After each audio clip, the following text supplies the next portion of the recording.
Justice isn't about fixing the past. It's about fixing the future. We're not fighting for the dead. We're fighting for the living and for those who aren't yet born.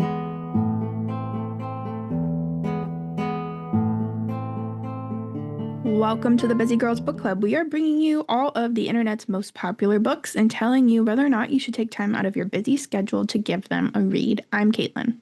I'm Catherine. And I'm Casey. And today we are reviewing the third book in the Red Rising series called Morning Star. It's the third book in the series, so you guys should know what's up by now if you're listening to this episode. But this book, also disclaimer that the earlier parts of the episode are going to be spoilers still because we're not going to spoil this book, but we will spoil the other two books. Morning Star picks up where Golden Sun kind of leaves off. So I'm trying to even think back to the very beginning of where Darrow is captured. Yeah. Darrow is captured and he's being tortured by the Jackal. And where the book starts off, we're not sure basically what's going to happen. We know that he has to escape somehow, but we don't know what's going on. And there's like a year, I think, total has passed since the end of Golden Sun. So at the very start of the book, we're also not sure what has happened with the Resistance in the time that Darrow's been captured. But Ares is dead and Roke's a traitor. Yeah. Yes, but Golden Sun leaves off on this huge cliffhanger where Roke betrays Darrow, and then all of Darrow's most powerful allies basically are killed, and his secret is also outed. So also Gold Society, or the upper levels of Gold Society, know that he's a Red. So they also are now dealing with his secret, at least being semi out in the open. But again, we're not sure at this point who all knows Darrow is a Red. So yeah, obviously shit happens. Darrow does escape. I don't think that's too grand of a spoiler. And then after that, they basically have to go to war. So this book is very battle heavy. And they are trying to, fight the Sovereign and win the war and unleash all the enslaved colors. Good summary. Kind of. You can't say much at this point. No. Every 20 pages, there's a new spoiler. Yes. There are a lot of twists. Yeah. Because the beginning starts off where you know nothing, saying anything is kind of a spoiler because you figure out slowly. But we meet a lot of new and interesting characters that we haven't had a chance of meeting before. Oh yeah, new worlds. New worlds. The universe expands a ton in this book. But all your old favorites, no one's safe. Yeah. Nobody's safe. Nobody's safe. It's war. Everyone dies. Yeah. Well, do you guys have some reviews from the internet? So many. I just have one, and it's not even that funny, but it's also like the tale of events that this person is telling from reading this book is fucking hilarious. So I decided to read just the first part of it. It's a 1-star review on Goodreads, and it says, "It has taken me a million years to finish this book. LOL, had to take it out from the library several times. Lost my driver's license and credit card as a bookmark in this book because I put it down for so long. I couldn't find them and had to replace them. LMAO. It was just so long, and I was so not engaged enough to be there for it. I mean, yeah, I enjoyed the series so far. I've enjoyed the characters, but it just got so repetitive and boring." Okay, well, I don't trust a review by someone who uses their driver's license or credit card as a bookmark. Yeah. I know. It was like, that is so reckless.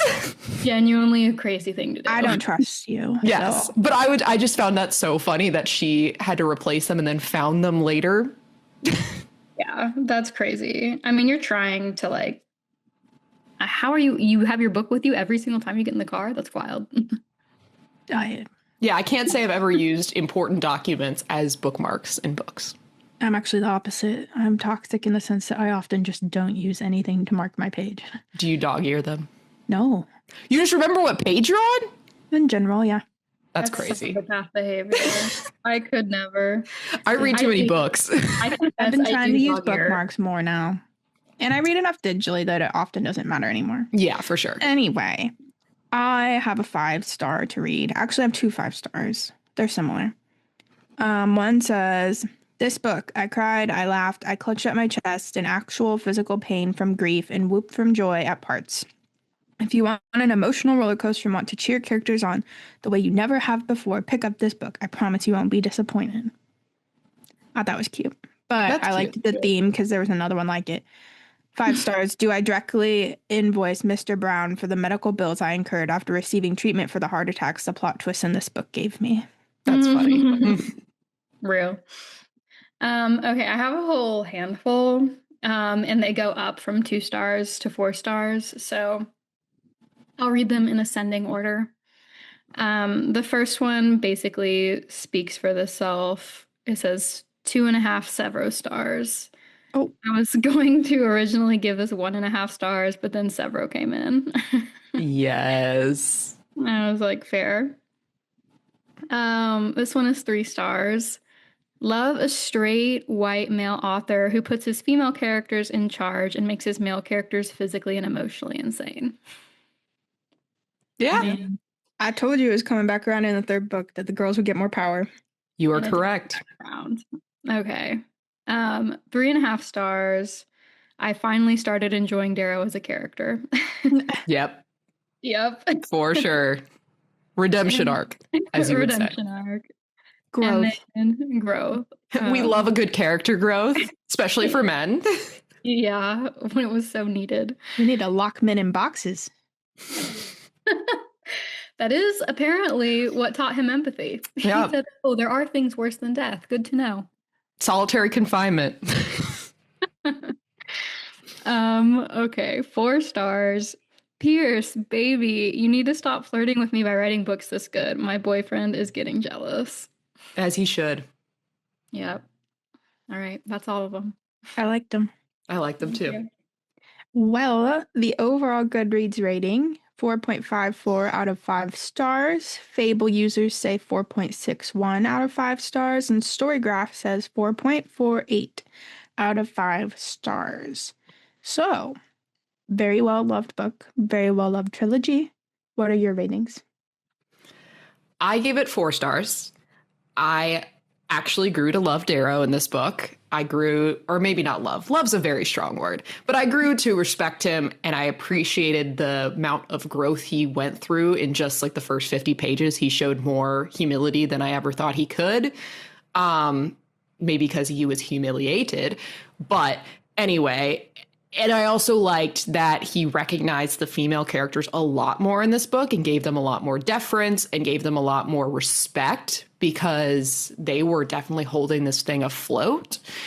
And also there was like this, this isn't really a spoiler, but the fact that like one of the pinks that joined Harper to bomb and then try and enslave Mickey, he actually feels bad and saying like she's trying to repent for her sins. And he was like, we all do what we do to like survive. And he's actually recognizing that probably the pinks endured a lot worse than he did because they are sex slaves. And I appreciated that a lot because that was my main critique of Golden Sun, was that he was definitely dogging hard on the pinks who became terrorists. I'm like, well, you reap what you sow. So I felt like he actually understood that pendulum swings go back and forth. And if you reap a lot of violence will come up at you.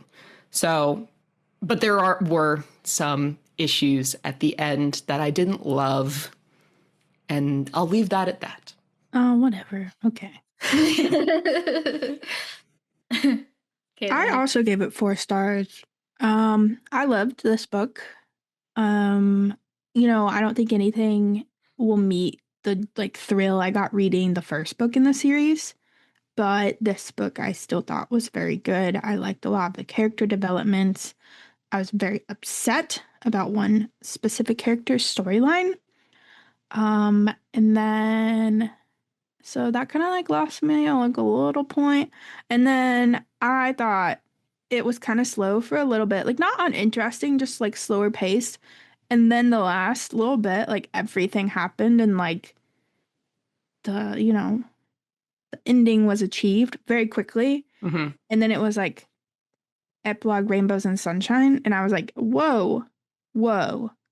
where did that come from? So that's why I'm more of a 4 stars. Just I felt a little unsatisfied by the ending. Not that I wasn't like happy about it, but just that it felt rushed. Yeah. I would have actually read more of this book. And yeah. Yeah. Well, I agree with those points. I also gave it a 4-star. All in agreement. I know. And this is, I actually think I gave Golden Sun 4 stars too, but this is going to be a much more positive 4-star from me. I agree with what Catherine said. I feel like this author, I don't know, maybe took some feedback and like responded to basically everything I took issue with in Golden Sun, specifically about the treatment of women. Darrow does. The story arc, baby. Yeah, well, it was rough. I just felt the way the women were written in Golden Sun was so condescending. They were given a lot more respect in this book, and they really rise to meet the moment. I think this book had the best variety of characters, like men and women who were powerful and good and bad in different ways. They all felt very real to me. Like you guys said, to me, this book actually felt a little too idyllic at some points. I think one of the reasons that I gave book 1 so many props is that the twists and sabotage that Darrow dealt with were actually like genuinely unexpected. And I think this book things felt a little too anticipated, a little too expected in ways that stretched my believability and made for like a little bit of a less like tense, action-packed narrative. But I did overall really enjoy it. I actually think this book has the best pacing out of all of them. I like blew through it. There are some like slower lulls, but I like ate this book up and it flowed really easily. So I really enjoyed it. And now I don't have to be angry at this series anymore, which I'm relieved about. Yeah. Ends on a good note. Like also, I guess 4 more books. Yeah. Yeah. So, but this trilogy is over. The trilogy is complete. Yeah. This series started out as a trilogy. There are now more books, and I checked because now I'm interested in reading the other ones. But the next book starts 10 years after the end of this one. Which makes sense. It has a bunch of new characters. My friend Brad was reading it, and he said it kind of gives you perspectives of people on each of the planets post, I don't know, liberation from the core. I heard there were 5 different narrators for each book. Yeah. And it's getting a lot more into the actual like political building because obviously it's really complicated to unite a solar system as opposed to even one planet, much less one country. Also, there's, I think, a graphic novel series now that are prequels that tell the story of the founding of the Sons of Ares and Severa's dad. So all interesting stuff. But the trilogy's over now. Will I have time for the rest? That's the question. Oh, dude, Great question. There's a lot of them now. Yes. Like now, I know. And people like still want more. I went into Barnes & Noble and there was a whole table of different books and I was like, oh, I don't know about this one. Yeah. Well, and they're much longer. These were like an appropriate length and all the rest of them are huge. Yeah. Yep. Wow. This is book 3 in a series, so this is always a fun question. Was it more plot or character driven? I think all war books are ultimately plot. However, I do think what made this book good is Darrow's character development. Like, he becomes such a different person after his experience with torture. And for me, that's kind of what made the book, because he could be such a frustrating, arrogant person that really did lack kind of full empathy and understanding of others. And I think he comes a long way in this book. But I do think it's still ultimately plot driven because they're like fighting a war and it's all about how, are they going to win the war? Yeah, there's a multi-front war against multiple different enemies that don't necessarily align with each other. So yeah, it's more plot driven, but yes, I agree. Darrow has a lot of character growth in this novel, as well as the characters around him. And he does have a lot more autonomy than he's had in previous books because he is now the leader of a war front. So yeah, but it's a war book. So obviously there are plots that are above him that he's realizing. I agree with all that was said. Easy enough. What about, we're kind of already talking about this. Would you read other books by the author? Would you read more in this world? Would you read something else he wrote? I feel like I would be more tempted to read something else than continue with this series. Not that I wouldn't want to continue with this series. It's just that's a lot of time to devote to a series that has many other books now in it that are very, very long. I would be curious to see a new world built by Pierce Brown because he is very good at world building. And I'm kind of curious to see where his imagination goes from there. Yeah. I definitely agree with that. I have really enjoyed this series, and I think that Pierce Brown is a really great writer. So I feel similarly. It's not that I don't want to continue on this series, because I do. It's just that it is a commitment, and all the books are really intense.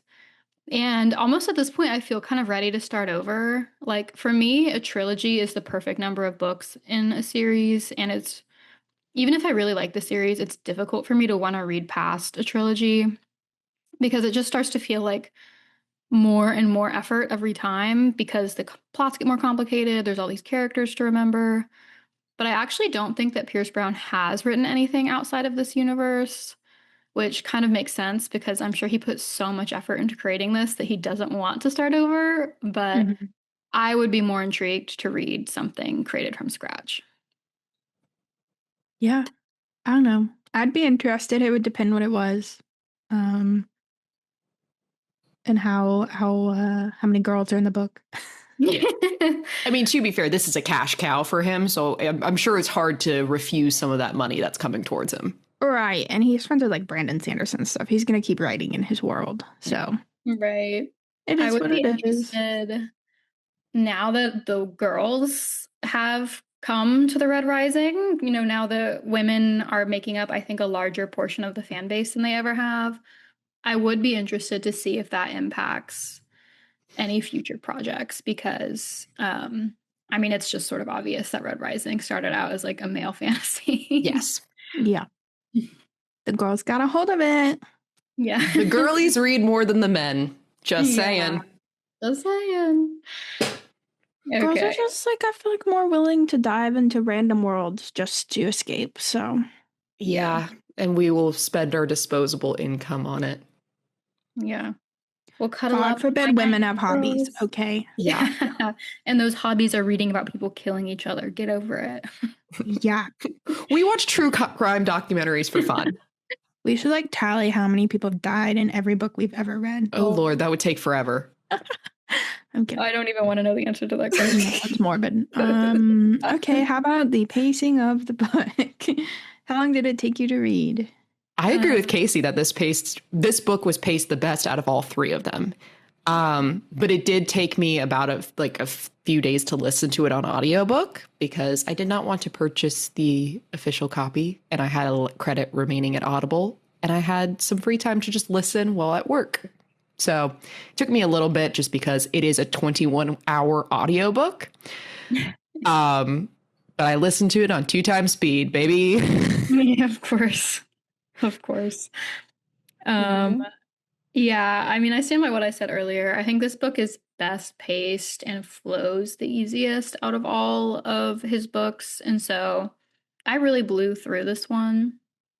I think it technically took me a week to read, but I mostly read it yesterday. I read 90% of it yesterday and then finished off my remaining 10% today. So I just knew I wanted to binge it, and so I just waited until I could. I don't super remember how long this took me. I read it over a month ago, not long after we did Golden Sun, because I wanted to know what happened. And I was I know I was reading it on my phone digitally while I was also reading things like Catabasis. So it was in the middle of a lot of things, but it was a relief between some of those. Like you said, the pacing was fine. Even the parts that felt slower were not uninteresting. They were just slower parts of the plot, but still had the momentum to keep going. So I thought it was really well paced, and I was always eager to pick it back up because it was something new happening. Yeah. All right. Would you watch a movie or TV show of the franchise? Yeah. I'd be very curious to see how it could get done cinematically. It's a very complex thing to handle space wars, but I think it could be the next Star Wars if they really invested in it. Right. Yeah, I'd love to watch this.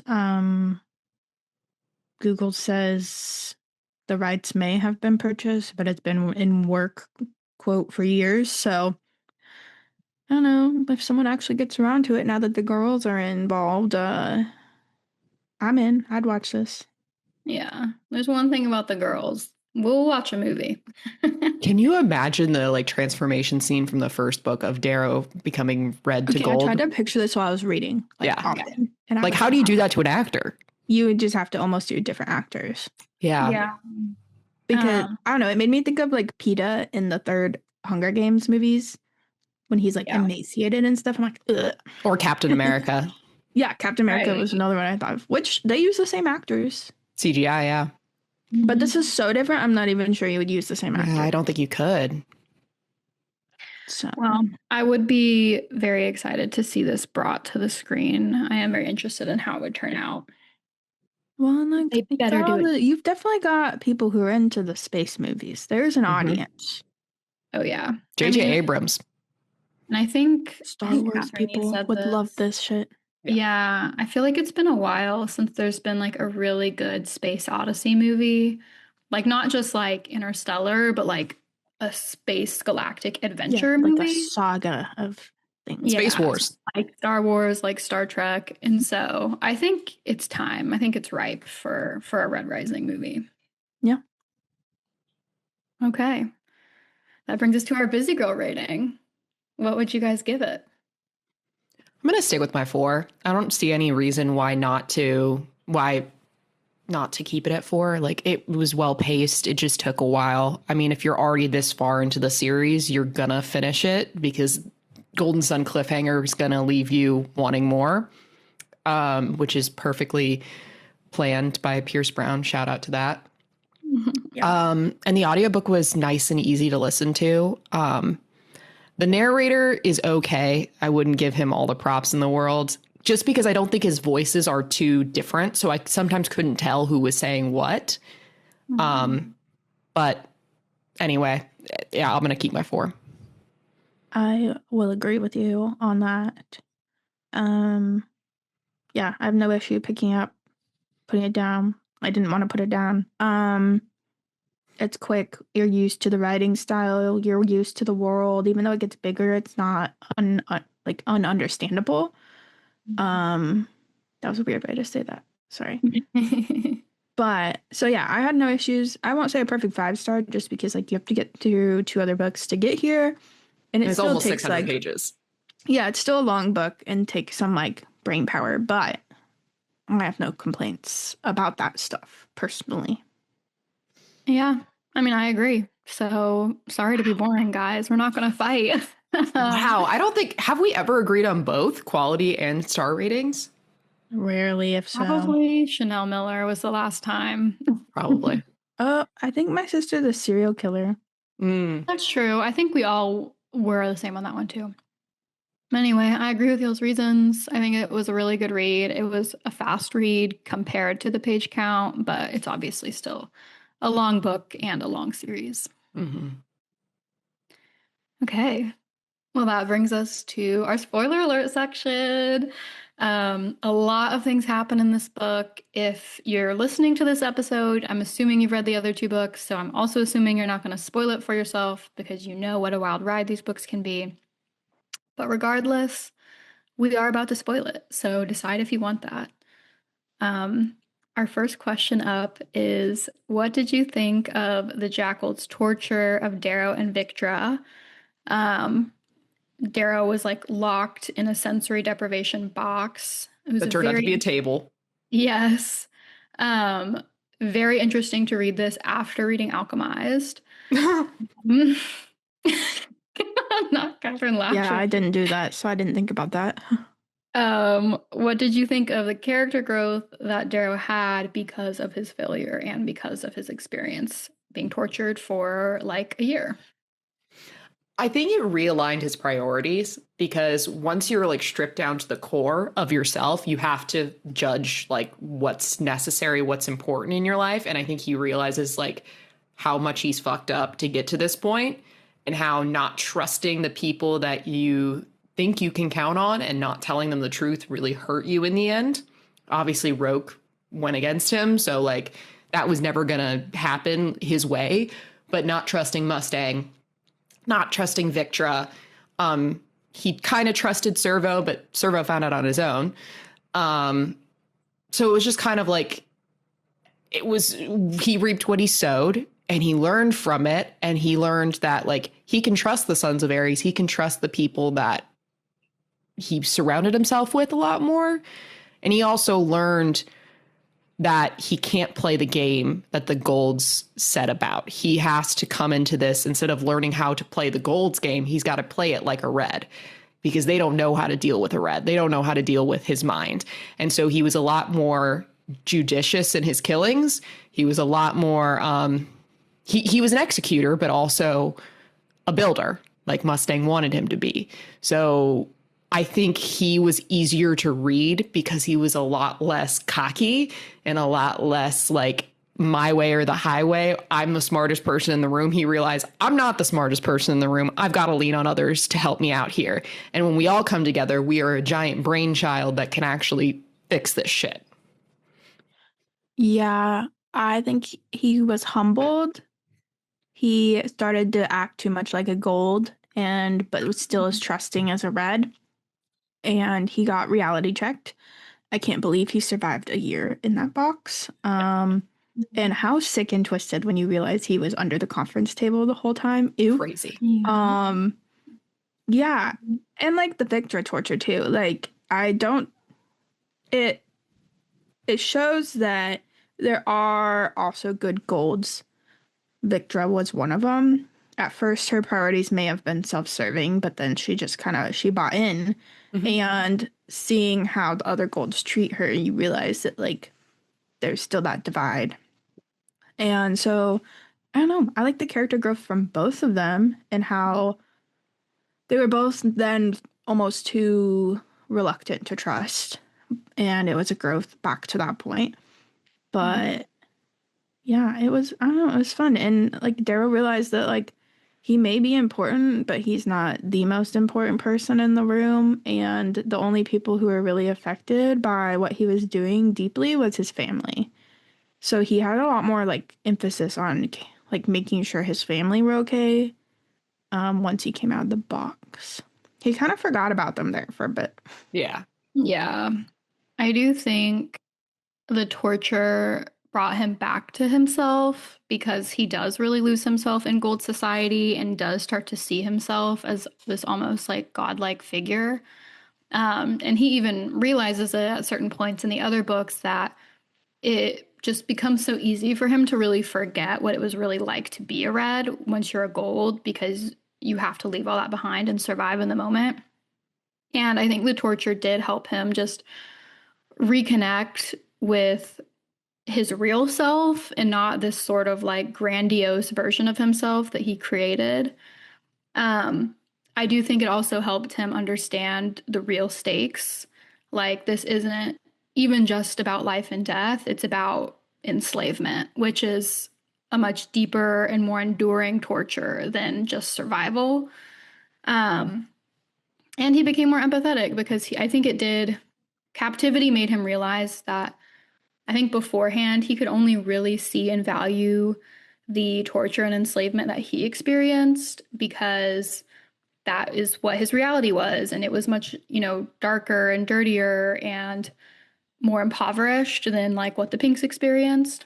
I think this helped him realize that just because Pinks are like clean and living in these penthouses doesn't mean they're not also being tortured. So I think overall, I hate to justify the torture, but it made him a better person. It needed to happen. Right. And I liked that his personality improved. And also I think it made the conflict a little bit more interesting, because now going forward, he has to learn how to be a hero again. And I think that was also a really interesting character to read of like, it's sort of like being a red, becoming a gold, becoming a red again, and then what do I become next? Like, how do I stop ping ponging between these two extremes and like become what I need to be? He has to evolve. He has to Also, like, be the first of the evolution. He went into the box essentially a child. Like, he was still so young. So once you're in this book, finally, he's like mid-20s. And you're like, okay. I think I 23. start to give you, yeah. But at least, like, your frontal cortex is mostly developed now. You know, like, he is making adult decisions now and also standing up to his friends when they're doing things he doesn't believe in. And, yeah, he's just a better person. I hate that locking a person in a box makes them better, but...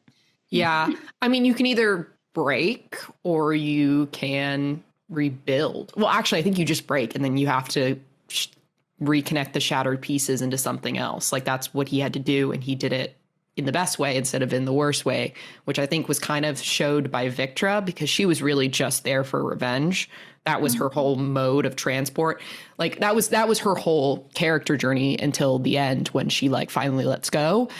I loved that he saved her when that wasn't the mission that Holiday and her brother were there for.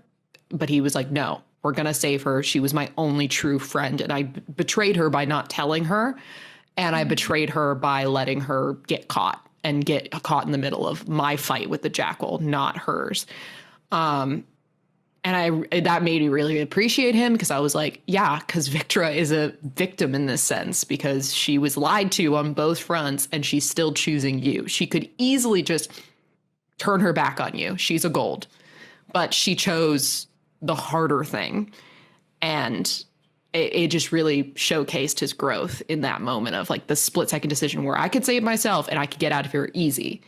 But I can choose the hard thing and actually fight my way out to get her. Yeah. Okay. What about he gets out of the box, obviously. You talked about Holiday rescuing him. He gets back to this abandoned mine on Mars and figures out there's this whole society of reds and other defecting colors and the Sons of Ares living. And the Sons of Ares are alive and well. His uncle Neryl's alive. If he did fall down that mine shaft, it was also a fake death. His family's there, and Severo is in charge. And so he's kind of like re-culture shocked because he's now in like a familiar place, but it's totally unfamiliar. And all the stakes have changed and the power has changed, but he's happy. Severo taking his eyes was fucking crazy. Yeah, I was like, what, bro? What? Do you like my eyes? They're yours. Has gone too far. Severo is the funniest thing in the book, but sometimes you're like, ew. Ew. He says like, some nasty ass things. Actually, Severo is not the funniest thing in the book. The funniest thing is Pax's dad. Yes, Kavix. Oh my gosh. I never stopped being sad about Pax. I know. Like, I miss Pax. Yeah. Thank God the fox lived, okay? I know. That's the one death that would have actually hurt me. It's always the animal. It's always the animals. Yes. No, I was reading this book like, you better leave the Telemanises alone. The Telemanises have been through enough. They suffered their losses. I know. And like, you're taking care of Lauren's family now. Stop. Yeah. Oh, I was so sad about Lauren too. Yeah. We'll get to. I'm only sad about one thing, and we'll get to that. But okay. Yeah, I have a feeling we all know. Yeah. Okay.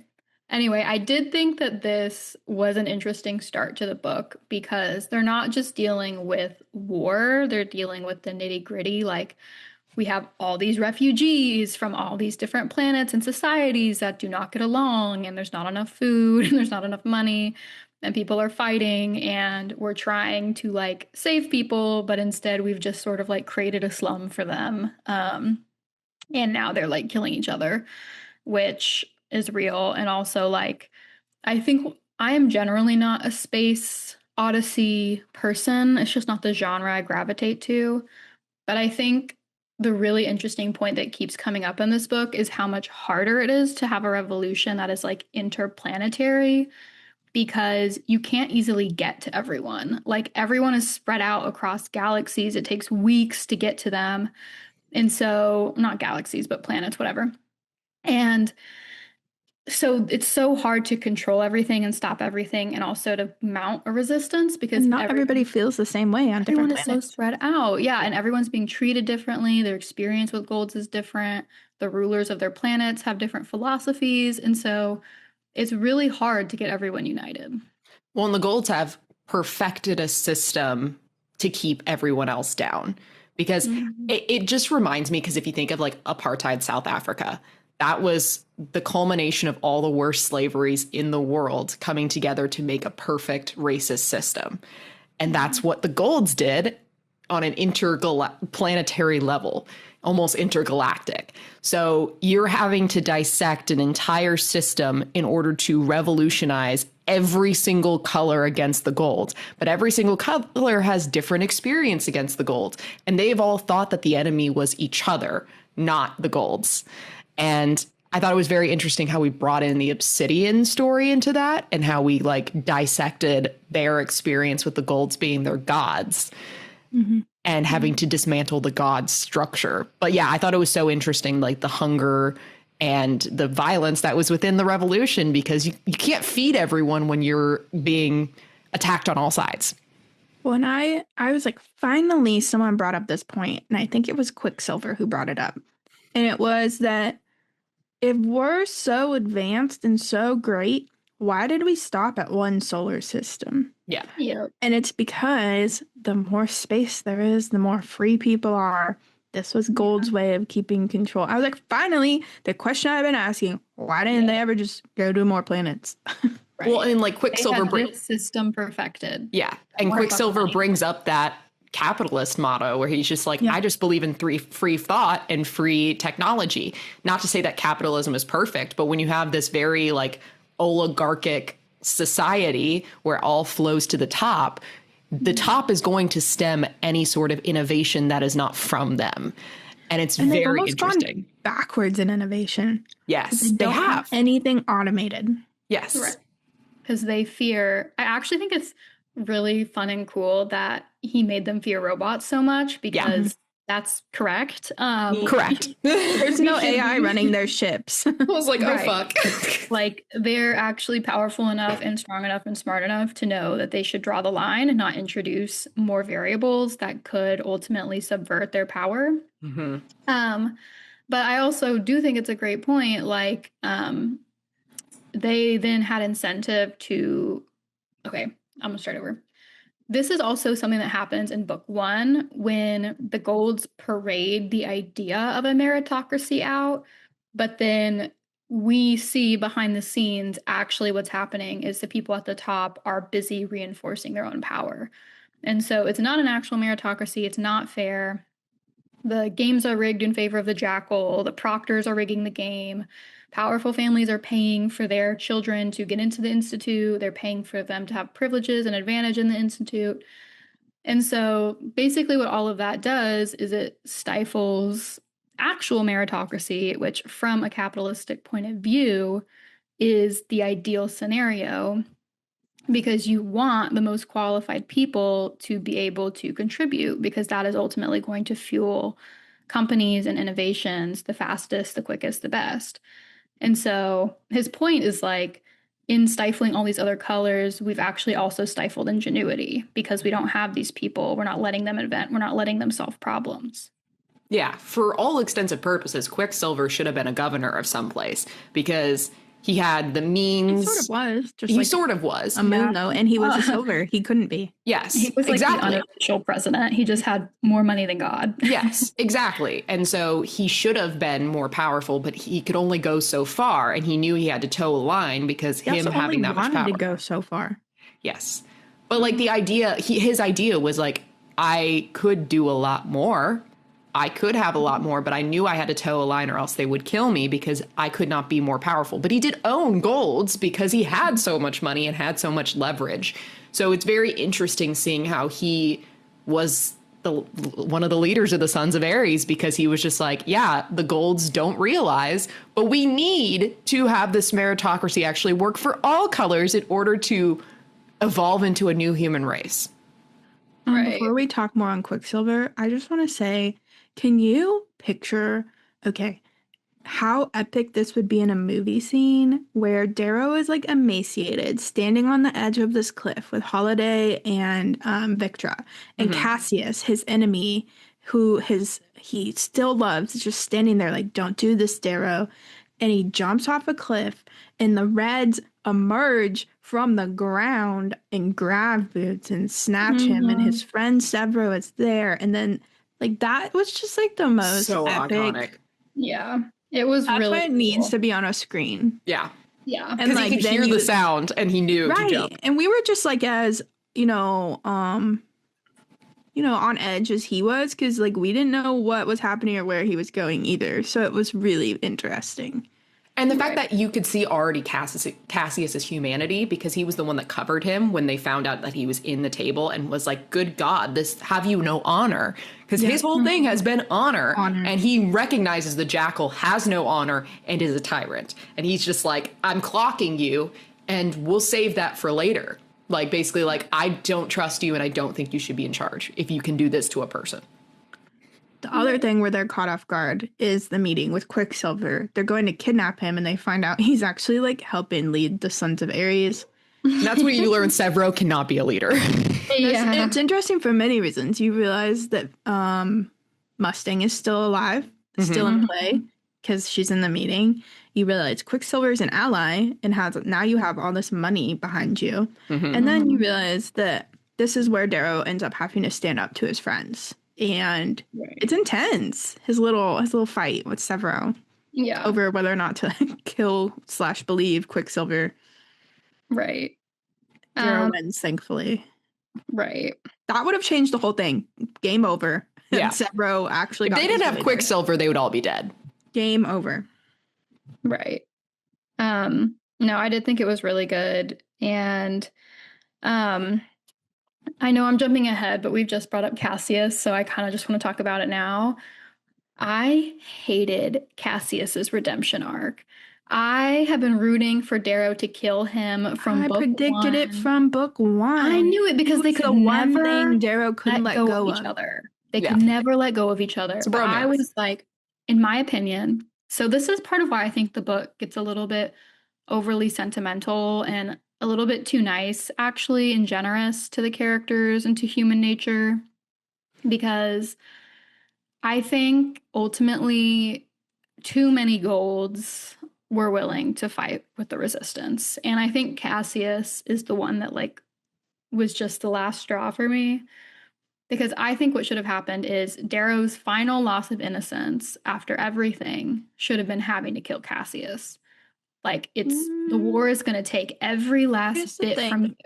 I would have an issue with it had Roke also got a redemption arc. Yeah. Only one of them could get one. It had to be the juxtaposition of each other. It was harder that Roke didn't get it because he was the poet. He was the lover boy. You were like, Roke, you can be better than this. And then he's like, for gold. And you're like, oh, shoot. And then you realize Cassius never said for gold. Cassius said for honor. Yeah. Right. And Cassius had better honor than Roke. Right. So he just realizes where the honor lies. Yes, it was cheesy and chaotic for a minute there, but I saw it coming. It had to happen. The first person to take an interest in him had to be there with him at the end. Yes. Right. I liked it only because it was a good foil to Roke. And it could have been the reverse, and I still would have liked it. Yeah, if Roke had also been like, oh, man, okay. No, you needed one or the other. Across the room. Yeah.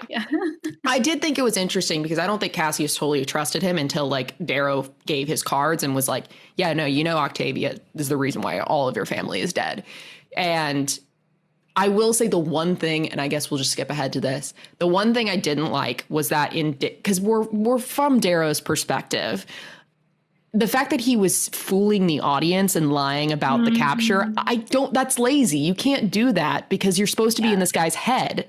What do you mean he didn't know? Yeah, I got real confused there for a minute. It was kind of mad about it. Yeah, like that's lazy writing, Pierce. Yeah. Shame. It like, really let's fool everybody else, but not me. Not me. That was rude. Yeah. That scene is one of the reasons why the book is only 4 stars for me, because I was like, this is why authors don't write in first person sometimes, because it's hard to surprise the reader, because the reader technically knows everything the main character knows. Yep. It's just cheap to just not have the main character think about what's happening. Like, you could have still had the Severo thing and like him not know that Severo had this other plan, you know? Yeah. Right. Like, but the Cassius thing made no sense when it happened. No, I knew Cassius was going to be on the side of the Red Rising. I knew it. I did too, but I doubted it there for a minute. Because from Darrow's perspective, from Darrow's perspective, he's like, I trusted you. Severo's dead, but then he's like, JK, LOL. And he was like, no, I don't want to take a shower. I want to stay here. I was like, all right, we're good. I just thought. I also kind of bothered me. Okay, since we're talking about this scene and we're jumping all over, I kind of thought, is he gonna do the hard thing? I thought maybe Severo would be dead. Yeah. I thought maybe Severo died. But he like moved past it way too fast. So I was like, same. I don't think so. I knew it almost would have been more interesting if he lost Severo and gained Cassius. Yeah. That's what I think too. So another one of my little nitpicks with the book, this one is small, but I actually think more people should have died. I agree. I am really... And I think the one person who died shouldn't have. Yes. I am so upset that Ragnar died. I'm so upset. I'm like, I stopped reading there for like a week. Same. I was really mad. That's when I stopped. I was like, stop killing the lovable giants. I want them to stay. Okay. Justice for Pax and Ragnar. Yeah. That's why I was like, do not touch Kavix or Daxo. Yeah. The Telebaniuses and any other gentle giant needs to not be killed. I honestly even think if Mustang had died, like, I feel like one of the core members should have had to go. And so I actually would have voted for Severo because I'm just going to say, I told you so in episode 2. I said, I think Mustang's going to end up ruling the world. And and she did. I was right. But I do think we got to have that ending. Okay. yeah. I do think they should have fully committed. And also, like, the reason I knew Severo wasn't dead is because the moment wasn't as epic as it needed to be for him to actually be dead. And so I was just waiting for whatever trickery. Or even give Cassius the full redemption arc and they're looking forward to this future, like getting to know each other again and lose Cassius. Like that would have been interesting too. Yeah. Right. Like Cassius takes a bullet, essentially. Severo just got married. Weird AF, by the way. Yeah. And so I was like, I actually liked the relationship. I shipped it because they were both crazy evil people. Oh, it was so weird in the best way. But I don't know. It was cheesy. It was so rushed. Marriage didn't need to happen for me. That all happened like all in like 100 pages. And that's where their whole relationship. That's where my 4 stars comes from, is there was so much happening right there. Yes. It was too much at once. It was too much. Yeah. I'm not complaining about any of it. It was just all so much at once. Like you could not put down the book for the last, I don't know, quarter of it, or else you'd just be like despair. It was a little too chaotic. It felt like it lost the reins a little bit.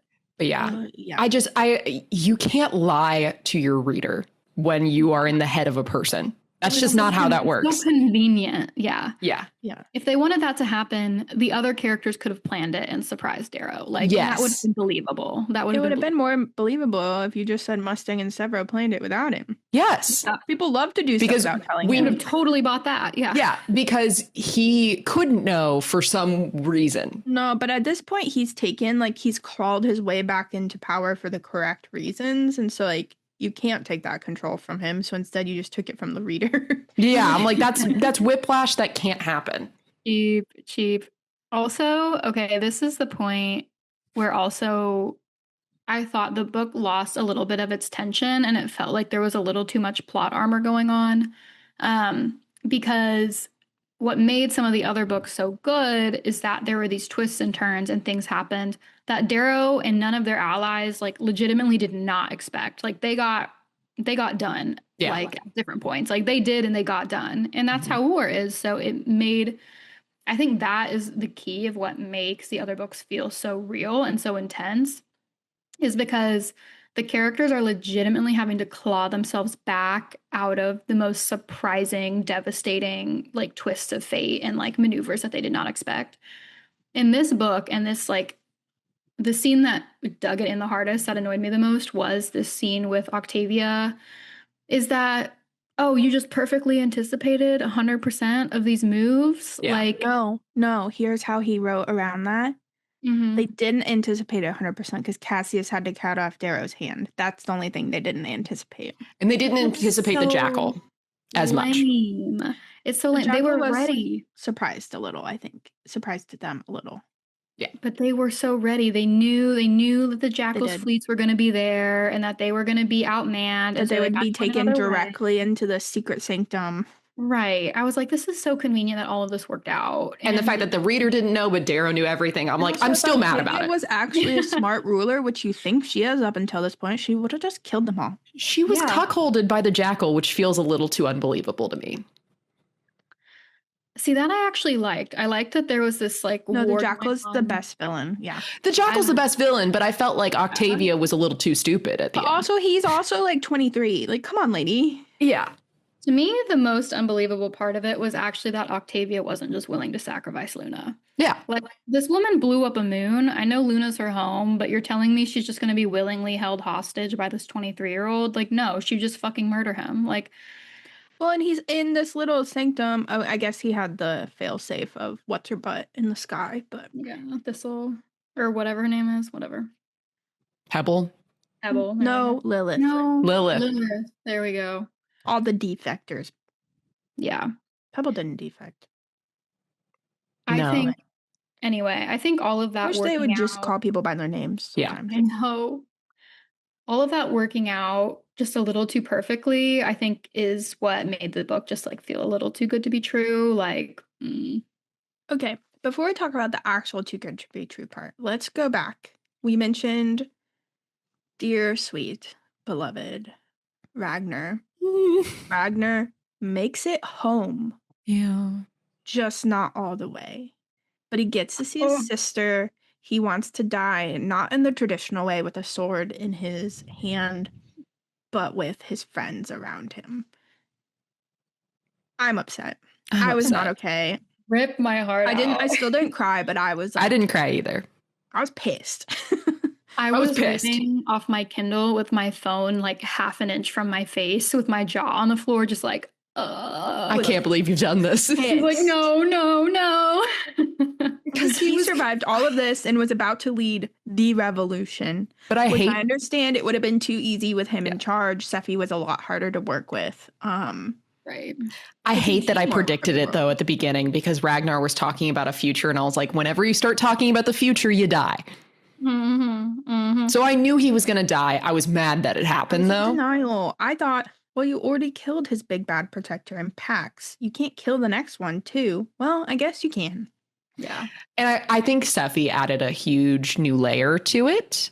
I thought that was interesting. It was interesting because he showed her the truth. Bloody. It was bloody how he did it, but they showed her the truth.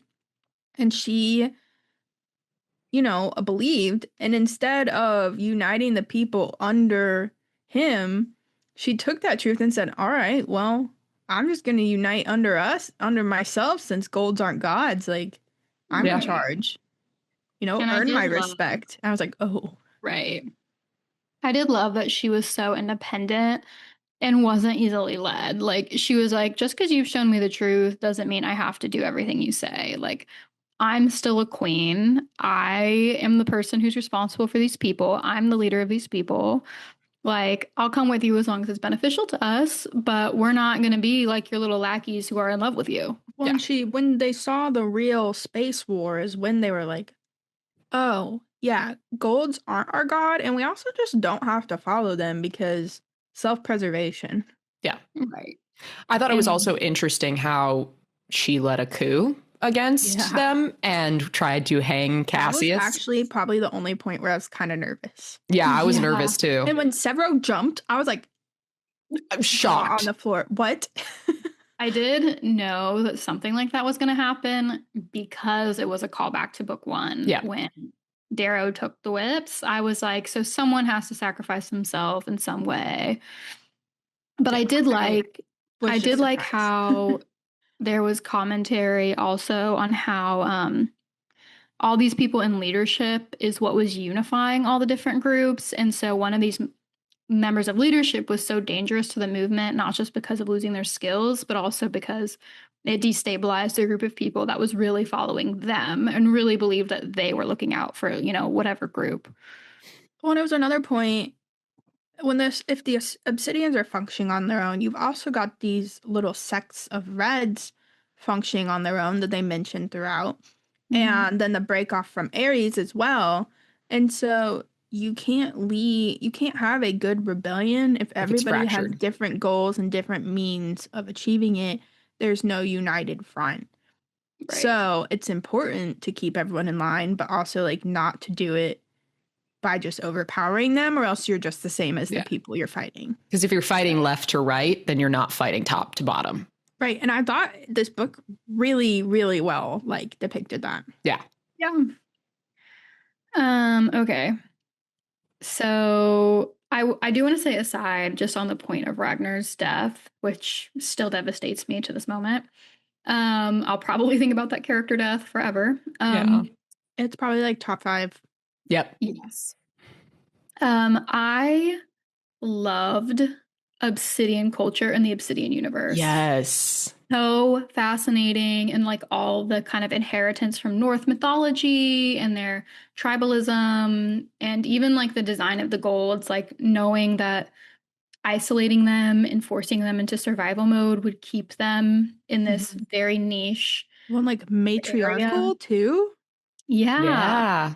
Oh my gosh, it was so interesting. I loved the lore. I loved their kind of like magical spiritualism. Like it was so fascinating. Keeping them in the Antarctic. The people who were being their gods, you're like, oh my gosh, you're like the worst of the golds, and you're the ones keeping like these people. The scariest of the are mankind. Being kept in line by the weakest of the golds. Yeah.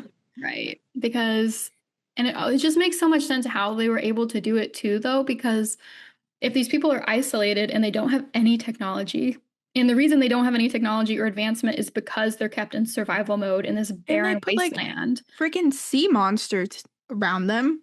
Right. Literal sea monsters. If an average ass person is like, they're literally fighting monsters. Like their whole society is designed to fight monsters because that's their reality. If the average person in 2025 showed up in like 1400 with all of our modern technology, like we would also seem like gods. We'd be gods. We have all this stuff that we can do that would just seem like magic. And so I thought it was really smart world building and also very interesting. It was totally different than the ways everyone else was oppressed. Yeah.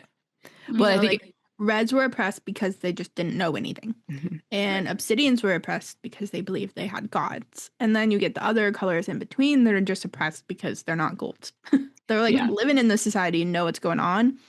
They just can't do anything about it. So you have all these different systems of oppression. Yeah, because you have to oppress the Reds because they're the numbers. They're a lot more populous than everyone else. You have to oppress the Obsidians and keep them in the dark because they're the strongest of them.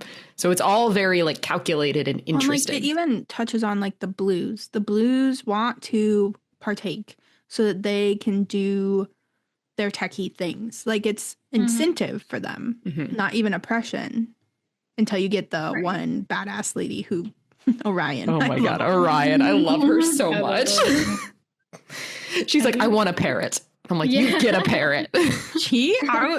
That scene, I was like, I need this. Yeah. Once again on the screen.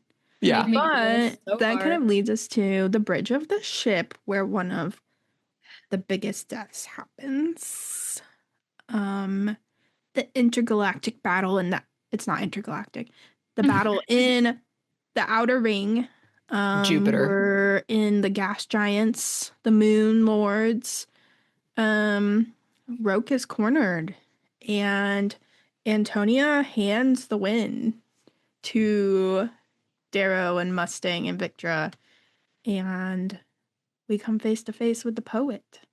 Yeah. What do you think of his death? I feel like it was poetic for the poet. Mm-hmm. But I don't know if I was satisfied still. I mean, he quotes tragedies all the time, so he's trying to live out his revenge. Yeah. I did think it was a little bit anticlimactic. I loved that it was ultimately a pink who let them into the chamber. Mm-hmm. A pink that he was using. Well, and it was definitely like an et tu, Brutus moment. Yeah. Even you. Yep. And she was like, yeah, like you can't expect people to want to be your slave. Yeah, like I'm your sex slave. I'm not going to trust you. I'm not your lover. Yeah. Right. I'm not here with my consent. Like, yeah. But it did. It called back to the even you, Brutus, and it was chef's kiss. Yeah. Mm-hmm. But I do think the crescendo of it all could have been a little bit more intense. I also thought Rogue's ultimate decision to kill himself could have been written a little bit more climactic. Because Darrow just sort of like gives him his space to do it. Right. I wanted either Darrow to have to do it, which was going to be hard for him, or for him to like be actively trying to stop it or something. Yeah. But instead, Rogue just like quotes some poetry and then says for gold and kills himself and hands over the biggest armada in the solar system to the enemy. You're right. It was kind of cowardly. It was. Yes. On both fronts, Antonia and himself. It was a coward's move. Okay, well, we all knew Antonia was a coward. Yes. But I mean that's kind of the idea, is that in this book series, suicide is the cowardly move. Yeah. Well, and it's really interesting that Darrow lost Rogue the day he tried to save him. Mm-hmm. When he, injected him so he wouldn't be at that feast. That is when Rogue lost his loyalty to Darrow. Mm-hmm. So, like, saving people isn't always the way to go. And this time you have to let people make their own decisions. Yeah.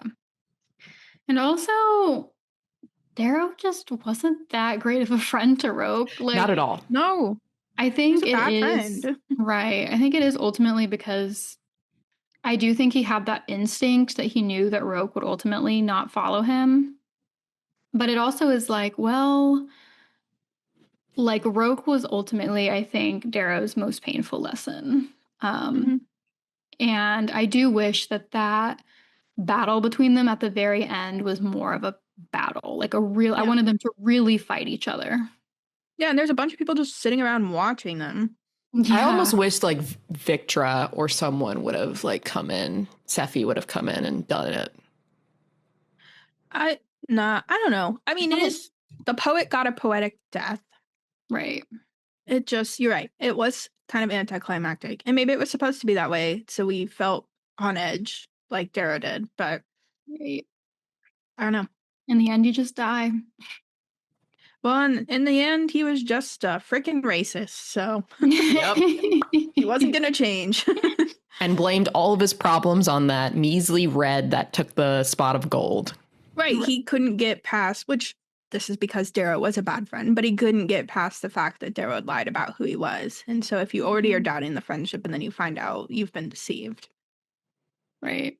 But and also, the love of your life dies and you blame that person. Okay, we all knew her for like what, 10 days? Yeah. Yeah. I was not attached to her, but no. Crazy. I do think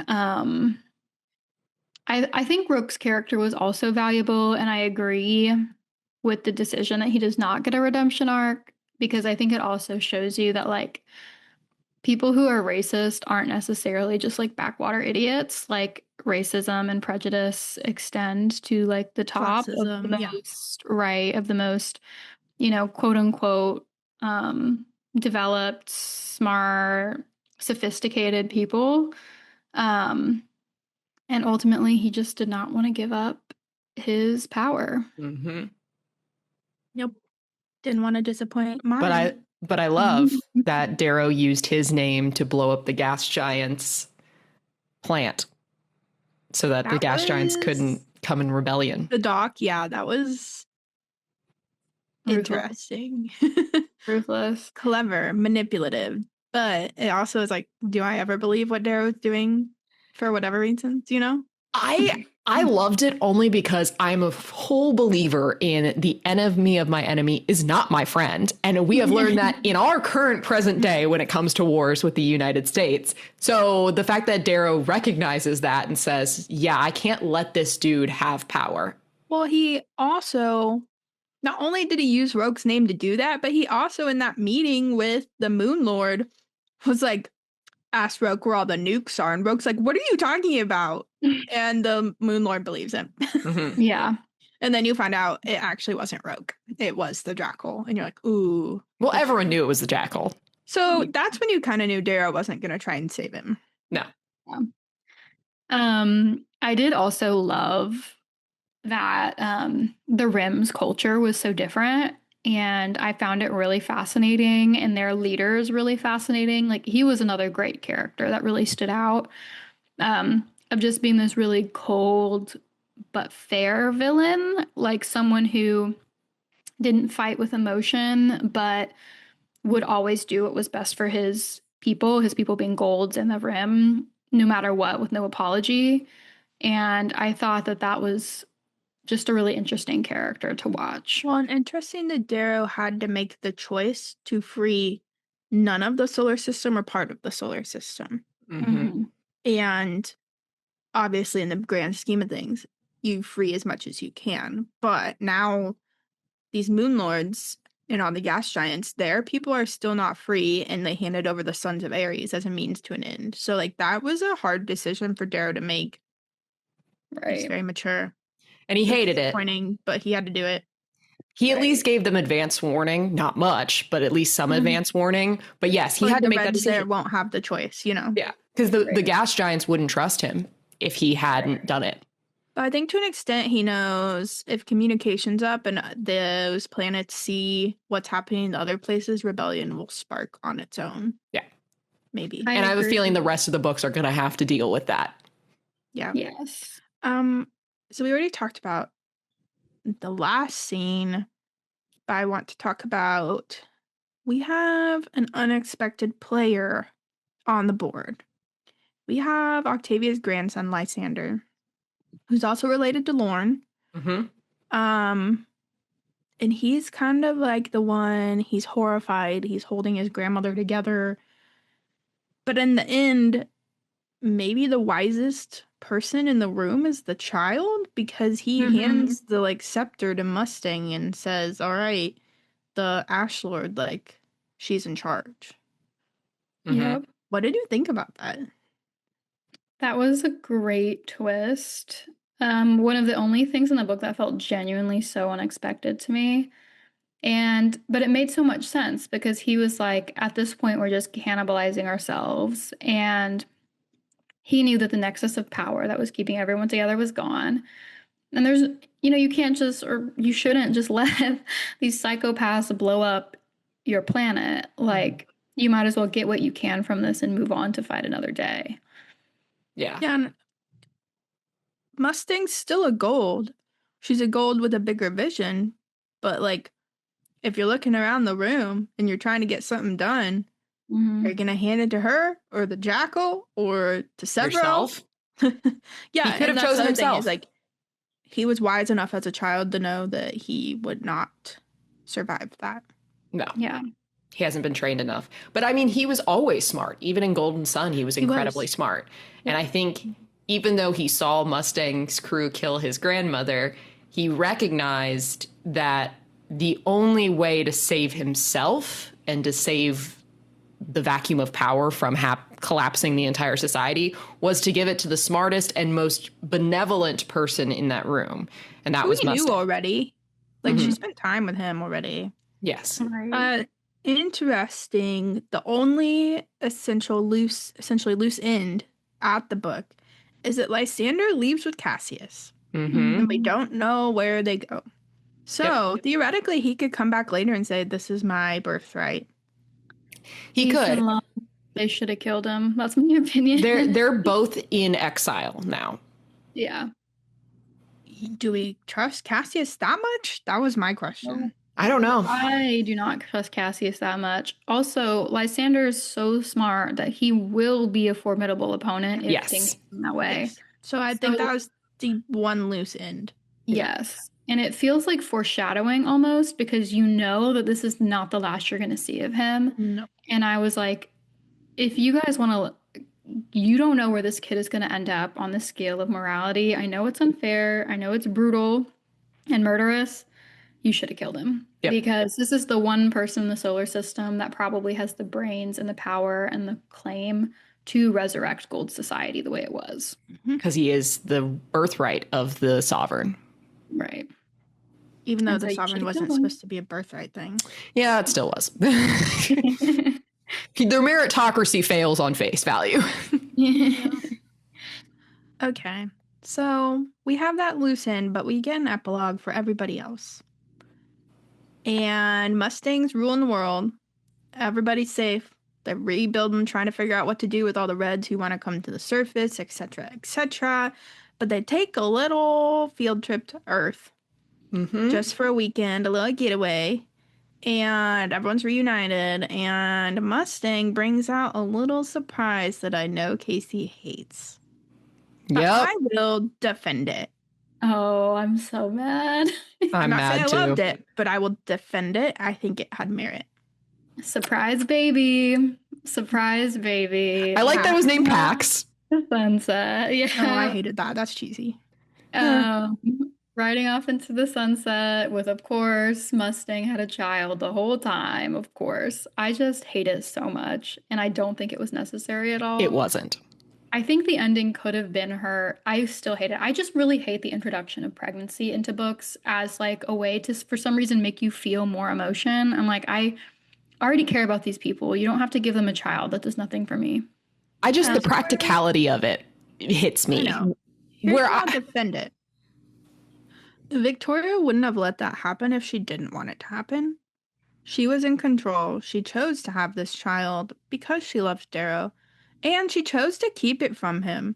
So she puts the child away in someone else's care and goes about bringing the more important thing, which is like freedom and peace, and knows that Darrow would be distracted. So she's in control this whole time. If I was Darrow, I'd be pissed that she kept this from me. Like, I think it was kind of badass of her to be like, hold on, let me go have a child, stash him away real quick, and rule the universe. And then I'll tell the baby daddy. I mean, it makes more sense, her testing of him, because... And her disappearance briefly while he was in a box. Yeah, I guess here's my thing. When did the pregnancy happen? Like, there's so many factors to this where I'm just like, why did you choose to have this child in the middle of a war? I think that's what's badass. It was her choice. And... it was while everything was unstable and she wasn't sure there was going to be a happy ending. So the only piece she had of Darrow was this child. She thought Darrow was dead. I think that's all fine. My issue with it is not her not being in control, because she was. My issue is that I just think it's like a weak plot device that is meant to like make you feel something that I just don't feel. It is at the end because he mourned the child he never had. It feels cheesy. He got a child at the end. Deep to me. Yeah. I'm just like, we did not need to do this. Like, and it bothers me anyway that we're supposed to like care more about Eo's death because she was pregnant. Like, Darrow lost his potential family. That's very sad. I understand this is like a full circle moment. I think they easily could have just made the epilogue being like, you know, I'm pregnant, or we're going to start a family. Like, there did not, which would have been cheesy. Yeah, I think that would have been worse. Would have hated it. Yeah, that would have been worse. I just hate it no matter what. I'm like, why are you introducing babies into this? There doesn't have to be babies here. Except that I think so Pax is one of the POVs in the next series. And I think it is interesting raising essentially a mixed child in a world where there are no rules. Mm-hmm. And the Sovereign's kid now. Correct. So I think it adds a really interesting element. Like, people don't just stop having kids because there's a war. I do think it's an interesting element for the next book. However, I think they should have just introduced the child in the next book. Yeah, Like, I agree with like that. a child and then like, oh, we had a baby. They were trying to give you a happy ending, and I don't know if he originally intended to keep this series going. Well, now you knew, like, there were obviously hints throughout the book where she had told his mother and his mother reacted and was like, never mind, you can't know, like, kind of thing. Yeah, I just don't love pregnancy tropes. I don't love secret child tropes. Oh no, I'm pregnant. What do we do? Yeah. I mean, like, she is pretty badass. The fact that she was pregnant and doing a rebellion, it just feels a little far-fetched to me that she could manage all of it while pregnant, giving birth. She wasn't. For a while, they weren't doing anything. I don't know. She had disappeared after seeing him in the tunnel, gone off to hide with the Telemenaces, and then thought he was dead. She was probably not doing anything for a hot minute. It's just so cloying to me. Like, there didn't need to be a baby. It is what it is. So annoying. It basically. I'm not saying it needed to be there. I'm chapter. saying, though, I don't think it was a crummy story arc. I just think it feels like it worked fine. A cheap emotion grab. Like, yeah. It just adds nothing. You know what? You kill my favorite character. I guess I'll take a happy ending. I think they could have a happy ending without a kid. Yes. Should have named the kid Ragnar. Happy endings exist without the nuclear family. Like, we don't need to always be doing that. The nuclear family was not with Darrow, though. It was with the Telemanuses. Yeah. That's the found family. Yeah. Papa Cavix. Yeah. Papa Cavix. I did really not like the ending, but it wasn't just the baby. It was that it just felt too walk off into the sunset. It did. Yes. Like, stay true to the series. Guts and glory and pain. Bittersweet. Okay. Not any of this. Now Darrow's gonna be a dad. I feel like the gold should have rioted more under Mustang's rule. Well, I think that's coming. Yeah. Because it's really hard to just start over an empire. Especially when you've had a mixed race baby. Yeah. And half the solar system's still not in on the game. Yeah. And you're trying to unravel 1,000 years of prejudice and societal structure. Yeah. Anyway, we've already been talking about this for way over an hour. So, do you have book recommendations? Oh, Lord. I don't know how anything compares to this book. The only thing that even comes close to me is probably my favorite series of all time, which is the 5th season series. It is heart-wrenching, heartbreaking, insanely intense, just like masterclass in world building and story structure and character arcs. Like, I like it as a series better than Red Rising. I think Red Rising book 1 is my favorite fantasy book of all time, but as a full fantasy series, I still give that to the 5th season series. So that's really the only thing that I think I've ever read that fully scratches the itch you get from this book.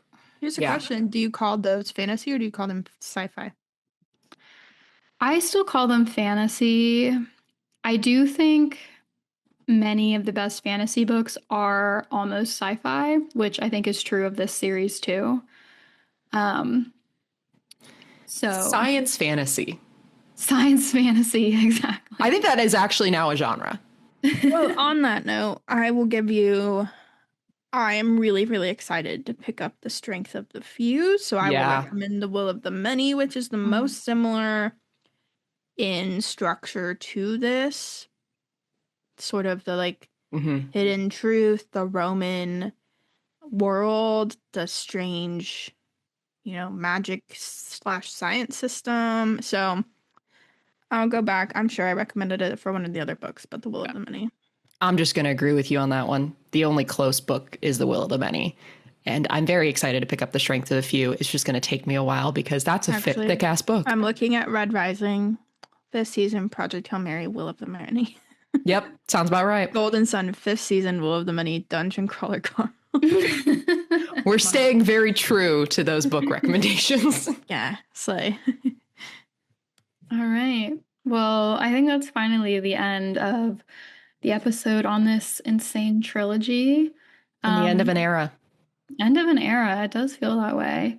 It's been a while since we've done more than one book in a series. Mm-hmm. Yeah. So yeah, let us know what you guys think. If you've been following along and have read the full series too, we'd love to hear from you. And send us your book reviews, send us books you want us to read. We love hearing from you guys. Also, rate and review the podcast 5 stars. Yeah, keep sending us books you know Casey will hate so we can have more fights. I like having discussions like this. Yeah, please. Send us books we'll all like. Yeah. It's the best when the book is just really interesting. Yes. Like, tickle our brains, guys. Right. Make us think. I feel like a listener recommended Red Rising, and that's where we started on this. I think. Mm-hmm. I don't remember. I think someone did. Also, I saw it all over TikTok, and that's true as well. Everyone to read it. Yeah. But okay. I would love a new Red Rising series. The left field, like fantasy sci-fi ones usually come from me. That's true. You're the science fiction girly. Science fantasy. Science fantasy. You're welcome. Anyway, with that, I'm Catherine. I'm Caitlin. And I'm Casey. Thanks for listening. And when you get a chance, take a break with the Busy Girls Book Club.